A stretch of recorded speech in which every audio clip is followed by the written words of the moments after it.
Okay. Last lecture में हमने देखा हुआ था कि डिटर्मिनेंट में मैट्रिक्स और डिटर्मिनेंट का डिफरेंस क्या होता है। ठीक है, जैसे मैट्रिक्स जो स्क्वायर ब्रैकेट स्मॉल ब्रैकेट में डिनोट होता है, डिटर्मिनेंट मॉड फॉर्म में होता है। मैट्रिक्स का आंसर मैट्रिक्स ही आता है, हम कुछ भी ऑपरेशन कर ले। डिटर्मिनेंट का आंसर नंबर में आता है।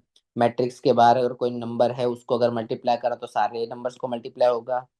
मैट्रिक्स जो है वो स्क्वायर हो भी सकता है, नहीं भी हो सकता है, डिपेंड करता है। स्क्वायर होना मतलब रो और कॉलम सेम होगा, स्क्वायर नहीं होना मतलब रो और कॉलम सेल स्क्वायर सेम ना भी हो। ठीक है। मैट्रिक्स को 1/a के फॉर्म में कभी नहीं लिख सकते। डिटर्मिनेंट को 1/d के फॉर्म में लिख सकते हैं। Determinant must be square. अगर डिटर्मिनेंट के बाहर कोई नंबर है और उसको अंदर मल्टीप्लाई करना है तो या तो वो रो वाइज मल्टीप्लाई होगा या तो कॉलम वाइज, मतलब या तो फर्स्ट रो से मल्टीप्लाई हो सकता है या तो सेकंड रो से मल्टीप्लाई होगा या तो फर्स्ट कॉलम से मल्टीप्लाई होगा या तो सेकंड रो से सेकंड कॉलम से मल्टीप्लाई होगा। इतना इंट्रोडक्शन हमने कल देखा था। आज हम बात करेंगे कि सॉल्व कैसे होता है। ठीक है, डिटरमिनेंट सॉल्व कैसे होता है। जैसे मैंने बताया था कि डिटरमिनेंट का जो आंसर है वो नंबर में आता है, तो नंबर में कैसे आता है वो आज हम बात करेंगे। ठीक है। दूसरी चीज, डिटरमिनेंट जो है वो स्क्वायर होता है, स्क्वायर के फॉर्म में होता है। स्क्वायर के फॉर्म में मतलब क्या होता है कि रोज और कॉलम इक्वल होना चाहिए। ठीक है। तो आज हम बात करेंगे 2/2 और 3/3 के बारे में। ठीक है, हम सबसे पहले बात करेंगे 2/2 के बारे में। 2/2 टाइप का जो डिटरमिनेंट होता है वो सॉल्व कैसे होता है। सबसे पहले और एक चीज, अगर कोई मैट्रिक्स, एक चीज बता देता हूँ, अगर कोई मैट्रिक्स ए है तो उसका जो डिटर्मिनेंट होगा वो कैसे डिनोट होगा, या तो डिटर्मिनेंट ऑफ ए ऐसे डिनोट होगा या फिर डिटर्मिनेंट ऑफ ए ऐसे होगा। मतलब मोड के अंदर ए लिख सकते हैं या तो डीईटी लिखकर ए लिखेंगे। इसका मतलब क्या होता है, किसी मैट्रिक्स का डिटर्मिनेंट। ठीक है, वो ऐसे दो तरह से डिनोट किया जाता है। चलो स्टार्ट करते हैं। मान लो कोई मैट्रिक्स ए है। ठीक है, ए बी सी डी। तो अगर उसका डिटरमिनेंट मैट्रिक्स है समझो आप, इसको मैं डी लिखते हैं, डायरेक्ट डिटरमिनेंट ले लेते हैं, दैट इज डी। तो इसको अगर सॉल्व करना है तो क्या करेंगे, सबसे पहले हम इससे मल्टीप्लाई करेंगे, इसका मल्टीप्लिकेशन माइनस इसका मल्टीप्लिकेशन। मतलब एडी माइनस तो आएगा ही आएगा, माइनस बीसी। ओके। अगर डिटरमिनेंट ए है तो सो डिटरमिनेंट है कोई भी, ये कौन सा डिटरमिनेंट है, 2/2।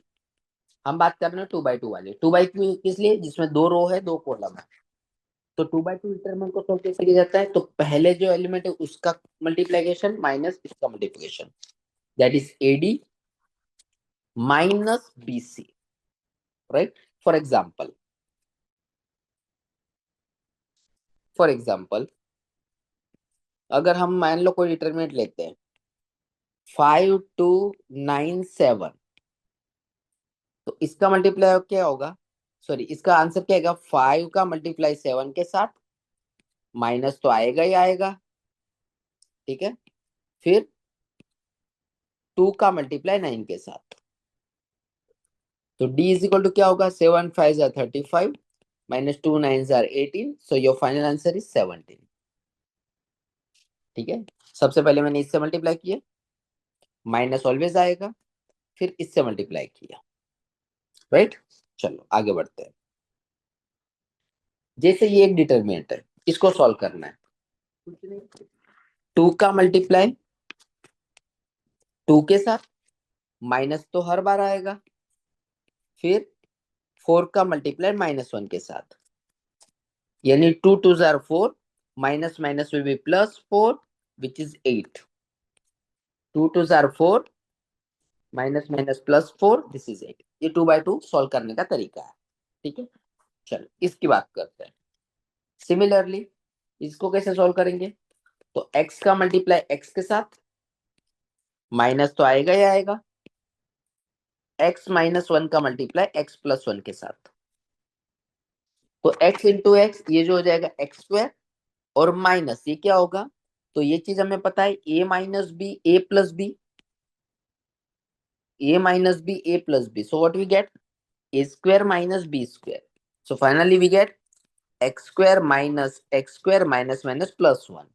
So positive and negative will be cancel out. So we get 1. This is your final answer. Right? चलो अब बात करते हैं 3 by 3 मैट्रिक्स की। 3 by 3 मैट्रिक्स क्या होगा, जैसे D इज इक्वल टू आपको D इज इक्वल टू आपको कोई मैट्रिक्स दिया हुआ है,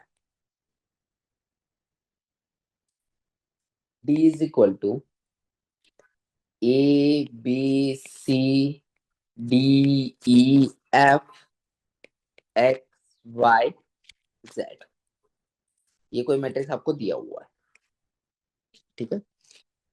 कॉपी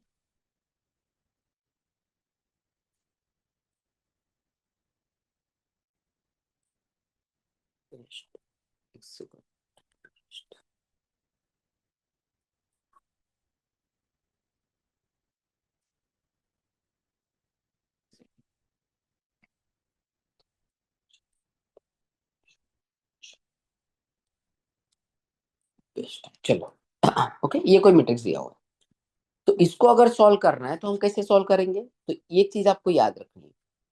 पहला होगा प्लस, आपको याद क्या रखना है पहले ये बता देता हूं मैं, आपको याद रखना है ये चीज जो बहुत काम की है,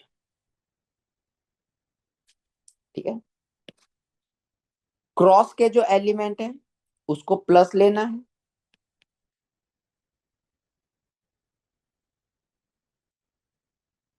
बाकी सब माइनस।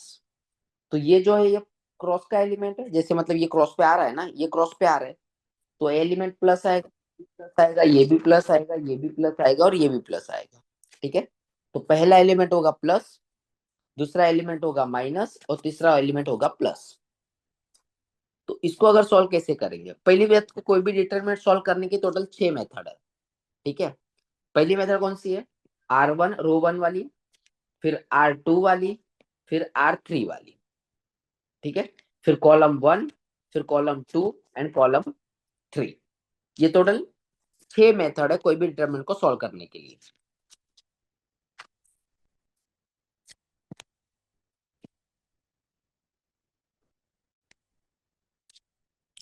We can write